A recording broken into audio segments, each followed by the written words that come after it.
여기가 저희 병원 주사실이고요. 지금 하는 주사가 신경근 차단술입니다.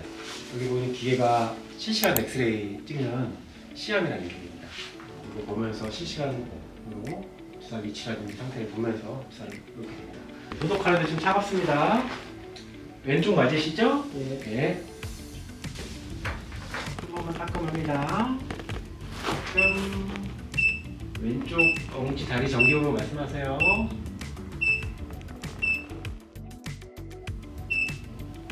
좋습니다.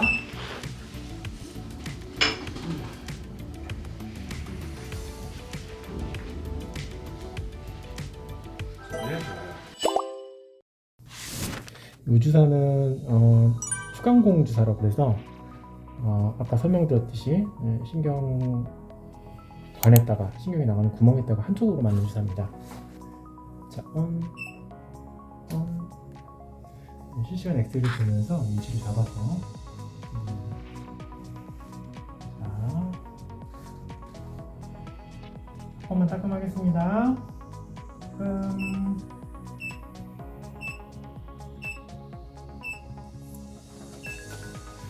이렇게 보면 이제 조영제가 신경관 따라서 이렇게 좀 퍼지는 거를 잘 들어간 그림을 볼 수 있습니다. 이 상태에서 약물이 들어있는 칵테일 주사를 체크하게 됩니다.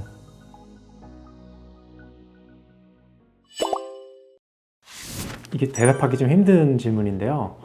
왜냐하면 통증에 대한 감수성이 상당히 많이 다릅니다. 똑같은 주사를 하더라도 어떤 분은 하나도 안 아팠어요. 맞는지도 몰랐어요 하시는 분도 계시고, 어떤 분들은 좀 생각보다 아팠다, 안 아프다고 그랬는데 왜 사기치냐, 이렇게 하시는 분들도 있습니다. 그래서 이 대답이 좀 힘든데 그 말씀 드릴 수 있을 것 같습니다.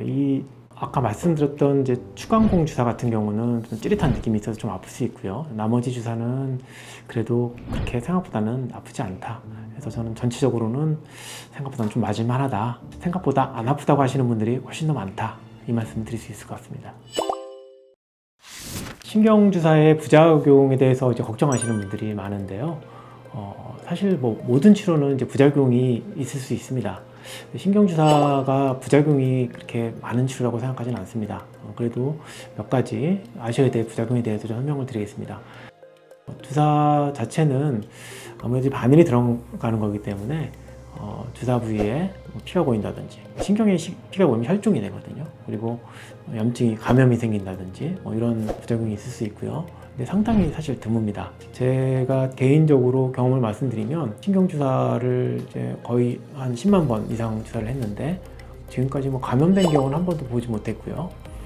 혈종이 고여가지고 혈종이 진단된 경우가 한 번 있었습니다. 그 정도로 좀 신경을 써서 감염 관리를 하고 주사를 놓으면은 이렇게 흔하게 생기는 부작용은 아니라고 말씀드릴 수 있고요. 경막외 주사 같은 경우는 주사를 맞았을 때 그 척수를 싸고 있는 막, 경막이라고 그러는데 그 막이 이제 주사바늘로 뚫리는 경우가 있습니다. 그러면 결국 아무긴 하겠지만 아무는 과정에서 내척수액이 좀 몇 방울씩 나올 수가 있는데요.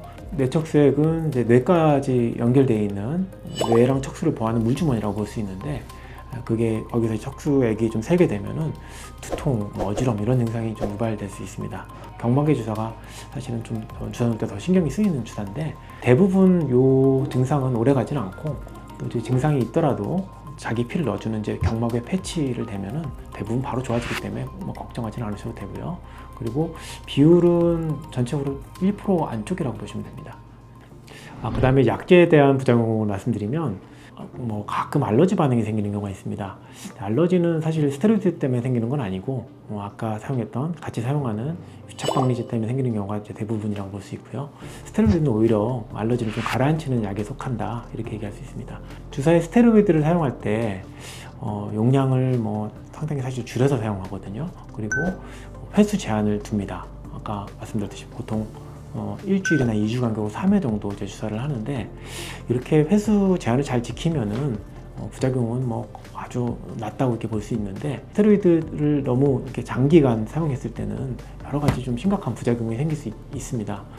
스테로이드는 면역 억제제이기 때문에 우리 몸의 면역을 약화시킨다든지 그다음에 이제 근육이나 인대를 좀 약화시킨다든지 체중 증가, 뭐 골다공증, 너무 자주 쓰는 경우에 쿠싱 증후군이라고 하는 심각한 질환까지도 생길 수 있기 때문에 횟수를 잘 지키는 것이 사실은 중요하고요.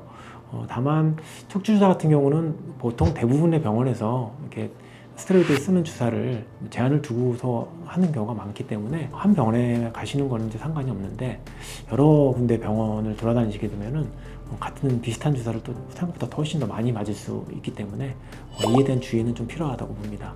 단기적으로 사용했을 때도 좀 부작용을 볼 수가 있는데요. 대표적으로 좀 얼굴이 좀 빨개진다든지 열감이 있다든지 발적 뭐 이런 증상을 생기도 하고 뭐 피부에 여드름이라든지 이런 게 조금 나는 경우도 있고요. 또 이제 문제가 되는 게 이제 혈당을 일시적으로 좀 올립니다.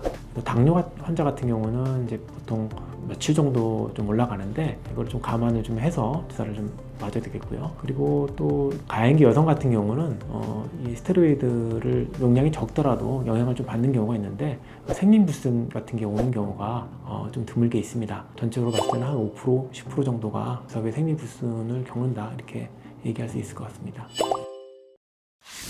오늘 신경주사에 대해서 알아봤는데요.